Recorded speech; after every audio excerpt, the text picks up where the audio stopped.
जय हिंद साथियों, नमस्कार। आप सभी का स्वागत है आरएस अकेडमी में। तो दोस्तों, ये नंबर सिस्टम का हम लोगों का 7वां क्लास है, जिसमें हम लोग अभाज्य गुणनखंडों की संख्या ज्ञात करना, भाजकों की संख्या ज्ञात करना या गुणनखंडों की संख्या ज्ञात करना या इकाई अंक ज्ञात करना टाइप पढ़ने वाले हैं। थंबनेल देखकर ही आप लोग समझ गए होंगे कि इस वीडियो में जो है हम लोग क्या पढ़ने वाले हैं।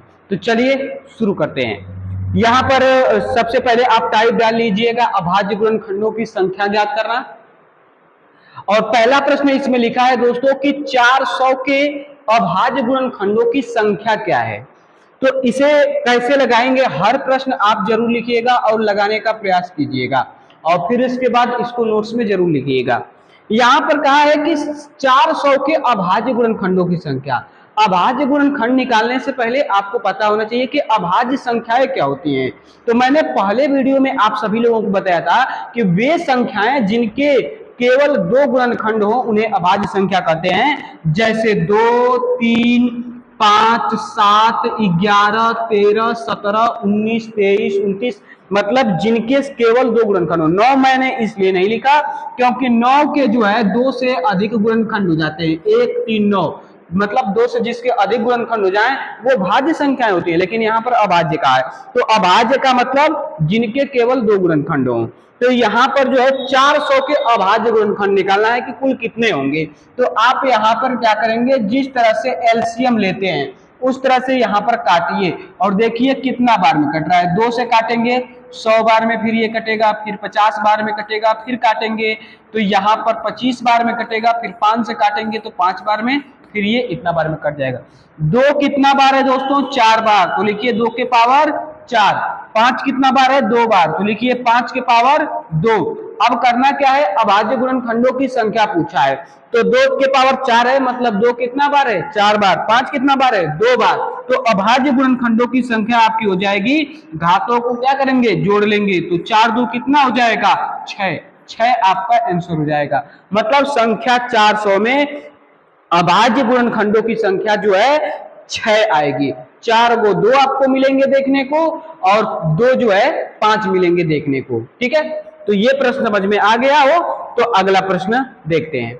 अगला प्रश्न आपका है कि 9 के स्क्वायर गुणे 15 के पावर 8 के अभाज्य गुणनखंडों की संख्या ज्ञात कीजिए। यहाँ पर 9 अभाज्य संख्या नहीं है तो 9 को आप अभाज्य संख्या के रूप में बदलेंगे।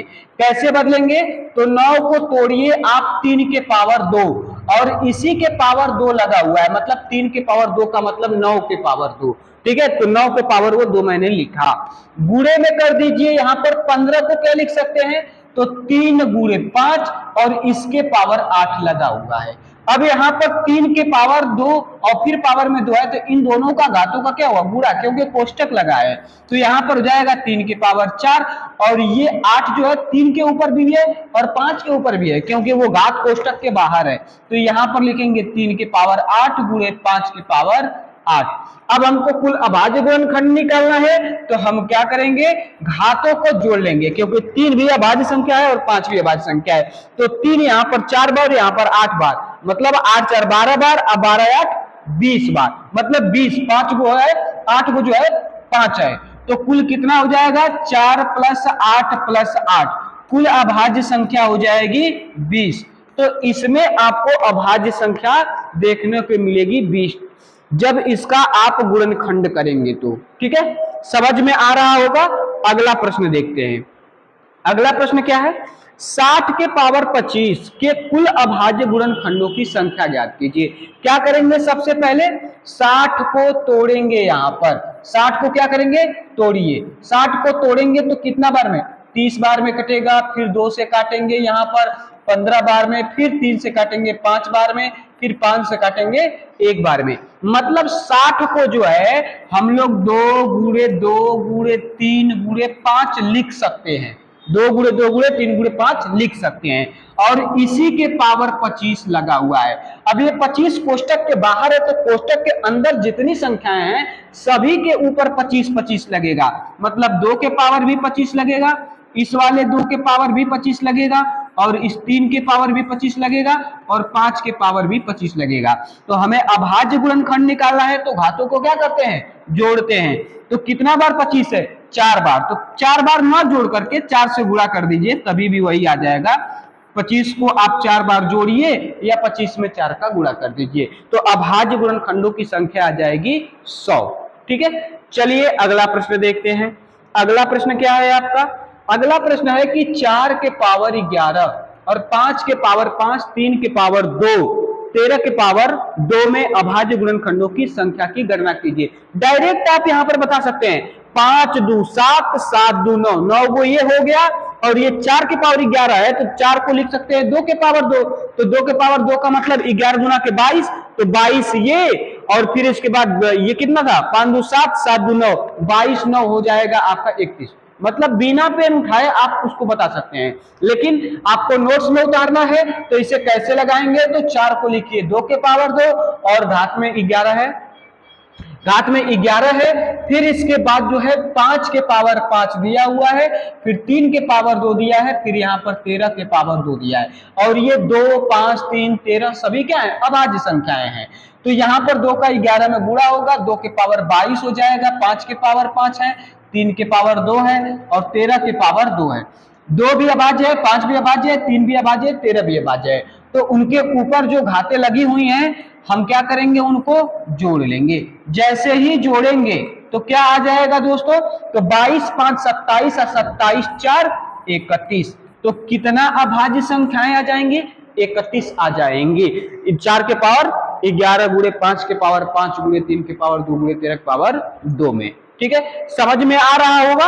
अगला प्रश्न देखते हैं। अगला प्रश्न क्या है, अब यहां पर दशमलव वाली संख्याएं दे दिया है, तो दशमलव वाली को संख्याओं को दे दिया है तो कोई घबराने की दिक्कत नहीं है, बहुत ही आसानी से लगेगा। बस आपको जो गणित के बेसिक तरीके होते हैं लगाने के, जो उसका नियम होता है बेसिक, बस वो पता होना चाहिए। आप यहां पर बताइए 3.5 को 35/10 लिख सकते हैं, कहेंगे बिल्कुल लिख सकते हैं। कोष्टक बंद करेंगे, एक एक स्टेप मैं लिख रहा हूं ताकि आप सभी को समझ में आए। अब पावर कितना है, 12, 2.7 को 27/10 लिख सकते हैं, और फिर पावर में कितना है, 10 है। गुणा कीजिए, 10 के पावर यहां पर 25 दिया हुआ है। अब ये देख रहे हैं कि कोष्टक के बाहर है घात 12 और वो घात 10, तो हम क्या करेंगे, ये 12 35 के ऊपर भी लिखेंगे और 10 के ऊपर भी लिखेंगे। तो 35 के पावर 12 और 10 के पावर भी 12, फिर ये 27 के पावर 12 10 और फिर 10 के पावर भी 10, और ये गुणे 10 के पावर 25। अब आप सभी लोगों को पता होगा कि इस 10 के पावर 12 और 10 के पावर 10 का गुणा होगा, और जब गुणा होगा तो 10 10 आधार समान है, जब आधार समान है तो घात क्या होगी, जुट जाएगी। तो हम चाहे तो चलिए लिख ही देते हैं, लिख देते हैं ताकि आपको समझ में आए। 35 के पावर 12 गुणे 27 के पावर 10 और बट्टे में हो जाएगा 10 के पावर 12 10 22 और गुणे 10 के पावर 25। अब यहां पर मैं थोड़ा सा डायरेक्ट करूंगा, नहीं तो एक एक स्टेप लिखूंगा तो बहुत लंबा चला जाएगा। तो यहां पर जो है 22 क्या होगा, घट जाएगी 25 में से, क्यों, क्योंकि जब आधार समान होता है तो गुणा करने पर घात जुटती है, जो मैंने 12 10 जोड़ा, और भाग देने पर आधार समान हो तो घात घटती है, जो मैं 25 में से 22 अब घटाऊंगा। और जैसे ही घटाऊंगा तो इसको अब 35 को तोड़ कर लिखिए, तोड़ कर लिखेंगे तो 5 7 35, तो 5 के पावर भी 12 लगेगा और 7 के पावर भी 12 लगेगा। 27 को तोड़ेंगे तो 3 गुणे 3 गुणे 3, तो मतलब 3 के पावर 3, 3 के पावर 3 का मतलब 10 3 30, तो 3 के पावर हो जाएगा 30। ठीक है, अब भाज्य के रूप में मैं तोड़ रहा हूं, अब मैं एक एक स्टेप लिखूंगा तो बहुत लंबा हो जाएगा। अब यहां पर जो है 22 में से 25 में से 22 घट जाएगा तो क्या बचेगा, 10 के पावर बचेगा 3, और 10 के पावर 3 का मतलब 10 तो अभाज्य है नहीं, तो 10 को लिखेंगे 2 गुणे 5, मतलब कि 2 के पावर भी 3 हो जाएगा और 5 के पावर भी 3 हो जाएगा, क्योंकि 25 में से 22 घटाया तो 3 आया, और 10 को तोड़ा तो 2 5 टूटा, तो 3 3 दोनों पर लगेगा। और अब नीचे सभी अभाज्य संख्याएं दिख रही हैं, तो हम क्या करेंगे, उनकी घातों को जोड़ लेंगे। जैसे ही जोड़ेंगे तो 12 12 24, 24 30 54 और 54 6 हो जाएगा 60। तो कुल अभाज्य संख्याएं आ जाएंगी दोस्तों 60। 60 आपका आंसर हो जाएगा।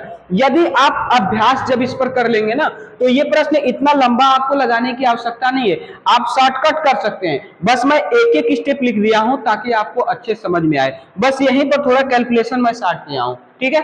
तो यहां पर समझ लीजिएगा।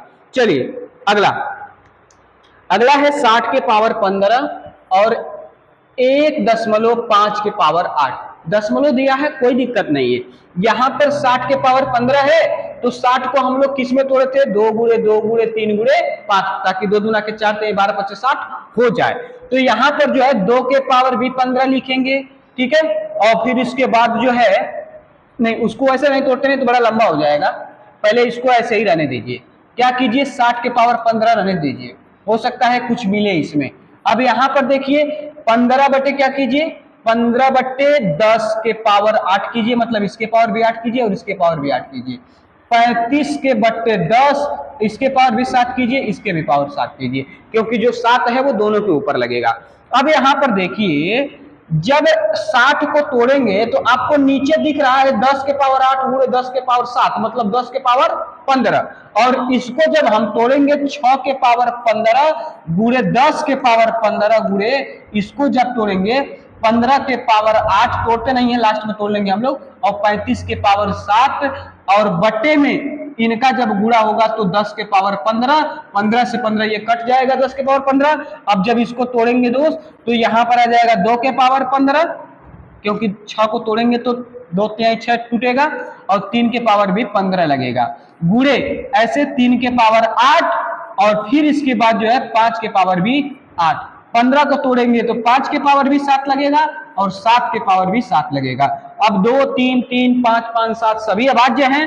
आप क्या कीजिए, घातों को जोड़ दीजिए, 15 15 30, और 30 8 38, 38 8 हो जाएगा 46, और 46 14 कितना हो जाएगा, 46 14 हो जाएगा 60 हो जाएगा, कितना हो जाएगा 60। तो इसका कितना आ जाएगा, इसका आ जाएगा आपका 60 अभाज्य गुणनखंडों की संख्या, ठीक है। एक बार देख लीजिए सही जोड़ा गया है ना, 15 15 60, 15 15 30, 30 16 हो जाएगा 46, सही तो है, 46 14 60 सही है, ठीक है।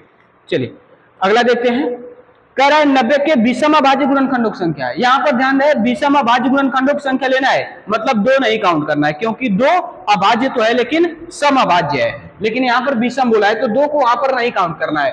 तो आप क्या करेंगे, इसको ऐसा तोड़ना है 90 को कि आपको जो है विषम के रूप में मिले।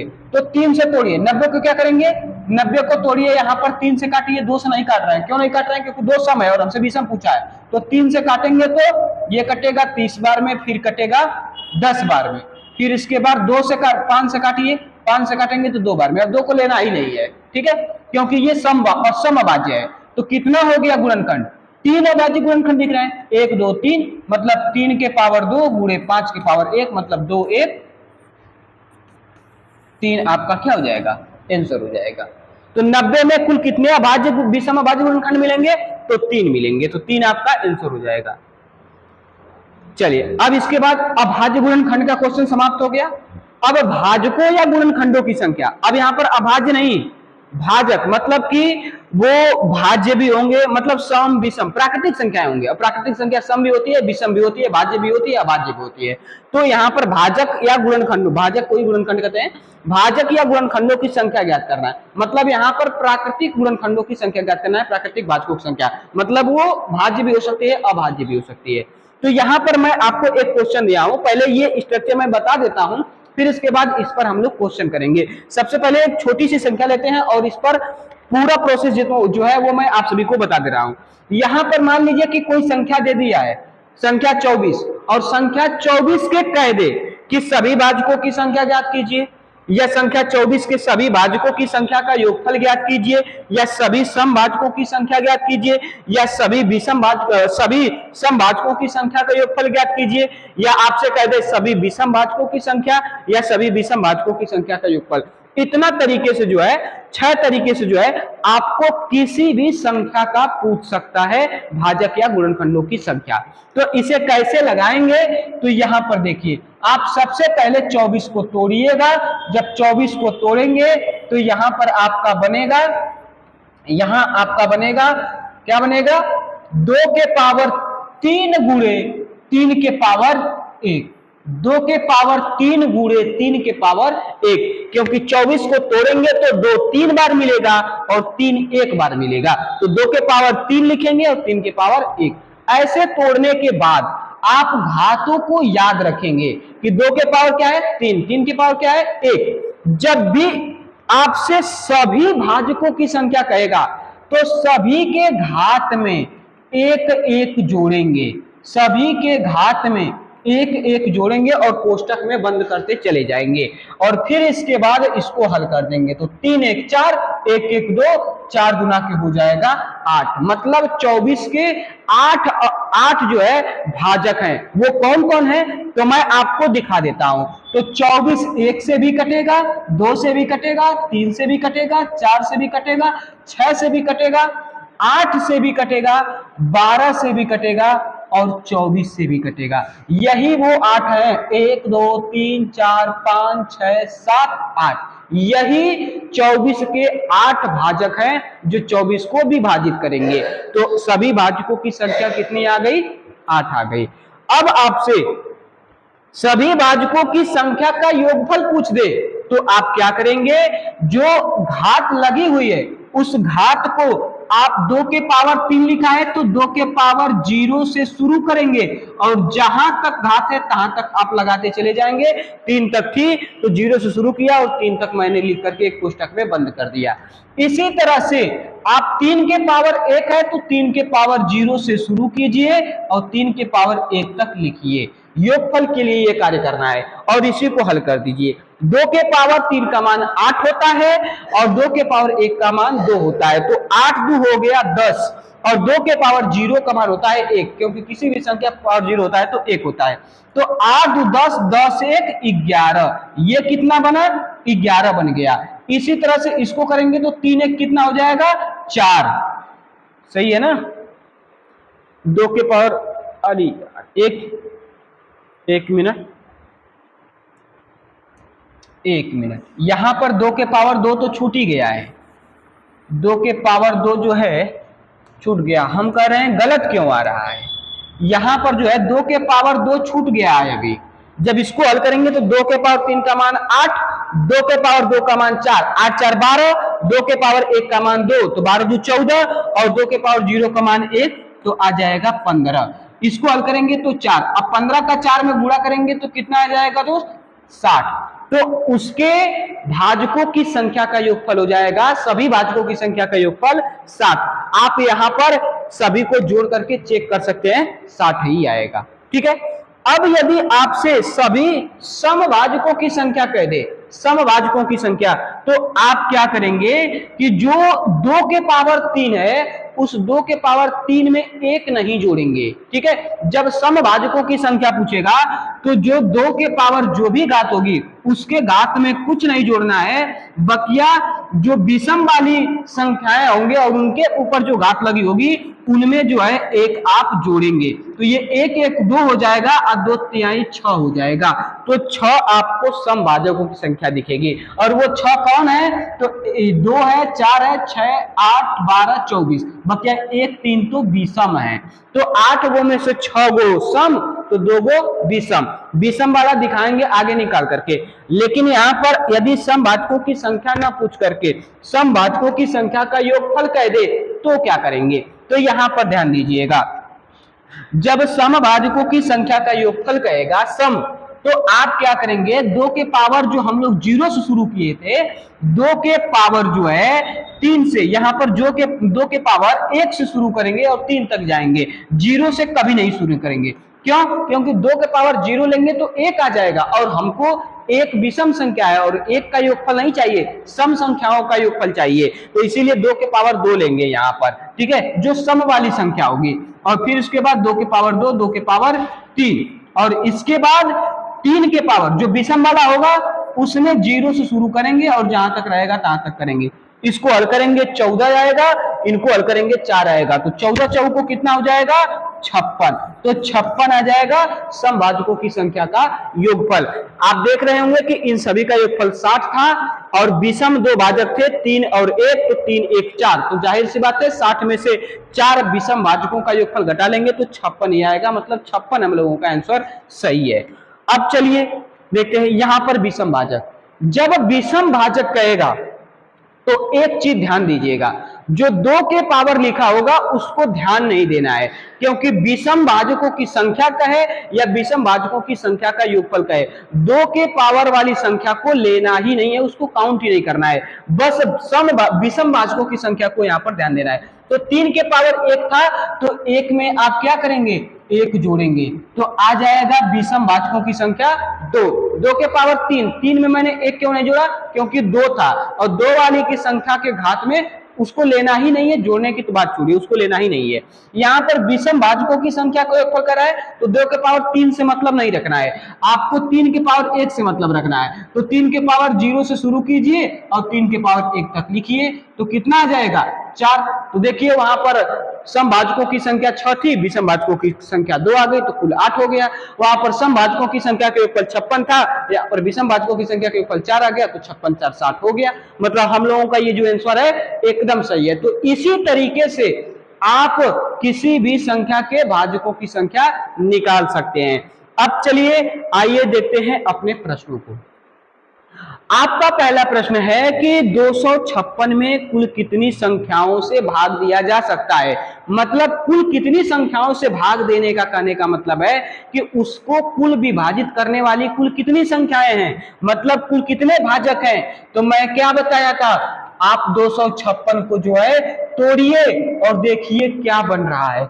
जैसे ही तोड़ेंगे यहां पर, तो 2 1 कम 2, 2 दूना के 4, 2 8 16, फिर काटेंगे 2 छक्का 12, 2 चौको 8, फिर इसको करेंगे 32 बार में, फिर काटेंगे 2 16 बार में, फिर इसी तरह से काटेंगे तो 8 बार में। और जिनको पता हो कि 2 के पावर कितना का मान जो है 256 होता है, तो वो डायरेक्ट लिख सकते हैं, ठीक है, ऐसे भी गुणा करके 2 दूना के 4, 4 दूना के 8, 8 दूना के 16, 16 दूना के 32, 32 दूना के 64, 64 दूना के 128, 128 दूना के 256, मतलब 3 3 6 2 8, 2 के पावर 8 का मान ही 256 होता है। मतलब इसको हम काटेंगे तो हमको कुल 8 गो 2 मिलेगा।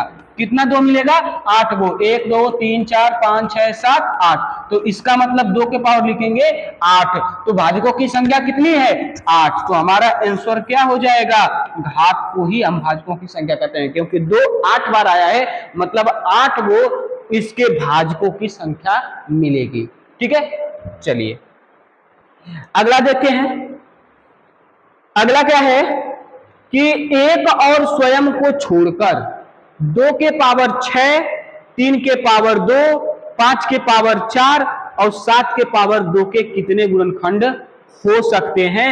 यूपी ट्रिपल एससी जो है 2018 में ये क्वेश्चन पूछ चुकी है, लेकिन यहां पर थोड़ा सा घुमाया है प्रश्न को। क्या घुमाया है, ये कह दिया है कि 1 और स्वयं को छोड़ देना है। जैसे हम लोग 24 लिए थे, तो 24 में 1 भी काउंट किए थे और 24 भी काउंट किए थे, मतलब 1 को भी लिए थे, स्वयं को भी लिए थे, तो इन दोनों को निकाल देना है। निकालने का मतलब हम क्या करेंगे, सभी भाजकों की संख्या निकाल करके और 2 को कम कर लेंगे। तो सभी भाजकों की संख्या निकालने के लिए क्या करेंगे, तो कुल भाजकों की संख्या निकालने के लिए हम घातों को जोड़ लेंगे। घातों को क्या करेंगे, जोड़ेंगे, जोड़ेंगे, एक एक जोड़ करके क्या करेंगे, गुणा करेंगे। तो ये कितना हो जाएगा, 6 1 7, 2 1 3, 4 1 5 और 2 1 3, गुणा कर दीजिए। 7 3 के 21, 21 बचे 105, 105 तिहाई के 315। तो 315 में से 1 और स्वयं को छोड़ने के बाद, तो 2 संख्या जब छोड़ेंगे तो 2 घटा लेंगे, तो कितना आ जाएगा, 313। तो 313 ऑप्शन डी आपका सही हो जाएगा। अगला क्वेश्चन क्या है, 256 के कितने गुणनखंड पूर्ण वर्ग हैं। 256 का ही पूछा है और ये आरआरबी एएलपी और टेक्नीशियन 2018 में पूछा गया है। वही क्वेश्चन 256 वाला ही पूछा गया है, बट उसमें सभी भाजकों की संख्या कहा था और इसमें पूर्ण वर्ग भाजकों की संख्या कहा है, मतलब कि वे भाजक जो अपने आप में क्या हो, वर्ग हो। तो हम क्या करेंगे, 256 को जो वर्ग है उस वर्ग वाली संख्या से काटेंगे। तो 2 का वर्ग क्या होता है 4, 4 से काटेंगे, 4 छके 24, 4 चौको 16, फिर 4 से काटेंगे 16 बार में, फिर 4 से काटेंगे 4 बार में, फिर 4 से काटेंगे 1 बार में। कितने 256 को विभाजित करने वाले कितने कुल वर्ग संख्याएं हैं?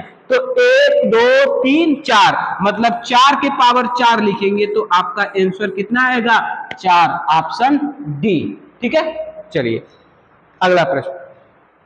अब भाजकों की संख्या ज्ञात करना खत्म हुआ, इकाई अंक ज्ञात करना जो है आ गया है। तो इसमें क्या करते हैं, वीडियो ज्यादा लंबा हो जाएगा, इसको नेक्स्ट वीडियो में डाल देते हैं, 8वें वीडियो में। ठीक है।